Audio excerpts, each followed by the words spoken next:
back. My name is Patrick. You're watching the Oilers Rundown. Just before I get started today, just wanted to quickly mention again, hoping to hit 4,000 subscribers by Christmas. If you guys haven't already, please consider hitting that subscribe button. If you're an Oilers fan, hockey fan in general, lots here to keep you entertained, and I, of course, will keep you up to date with all the latest Oilers content. Got some great news from Elliotte Friedman on Saturday night. The Edmonton Oilers will officially take on the Calgary Flames in the next Heritage Classic. We don't have an official date for the game yet, but we do know that it will take place next October at Commonwealth Stadium. With the game taking place in October, it should be at least a little bit warmer than the last one, which took place in a very frigid November. Elliotte Friedman also gave us an update on Jesse Puljujarvi. It looks like it's pretty much inevitable at this point. Jesse Puljujarvi will be traded. The Edmonton Oilers had discussions with Puljujarvi before the season started.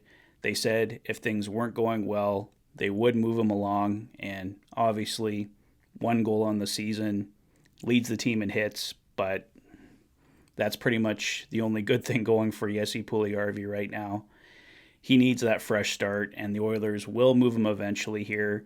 Pretty much the deadline to move Jesse Puljujarvi is the return of Evander Kane, as the Oilers will lose that extra cap space that they've had with Kane on long-term injured reserve. With the performance of Costin, James Hamlin, I think the Oilers are going to want to try and keep some of these guys in the lineup, and obviously when everyone comes back from injury, that cap space the Oilers had will be going. So Jesse Puljujarvi should be moved sometime, I'd say January, February.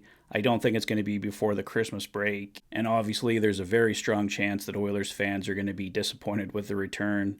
Jesse Puljujarvi's value just is not there right now. The only way I can possibly see the Oilers coming out ahead in a trade is if they get a successful reclamation player for Puljujarvi, or he's moved in some kind of a bigger deal. We've heard a Kasperi Kapanen for Jesse Puljujarvi swap suggested. Puljujarvi is always a name that's included in a deal for a big player the Oilers could potentially bring in. No matter what, the Oilers have to clear Puljujarvi's $3 million, so whether it's a really low draft pick, a reclamation project, something's going to come back in return for Puljujarvi, but odds are it won't be exciting. As I've mentioned before, the real reward of moving Jesse Puljujarvi is the $3 million in cap space that you gain.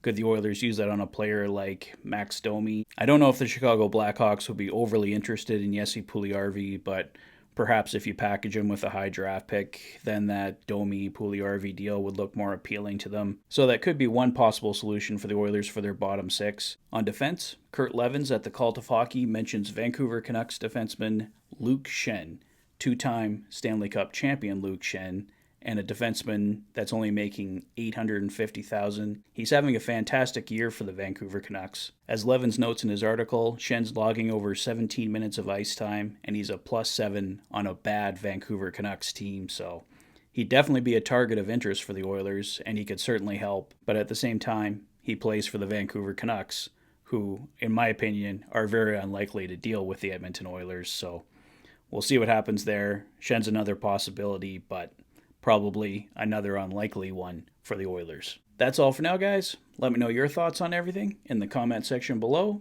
And once again, if you haven't already, please consider hitting that like button, hitting that subscribe button for all the latest Oilers content. You've been watching the Oilers Fanatic. Thanks for being a fan. Take care, guys. I'll see you soon.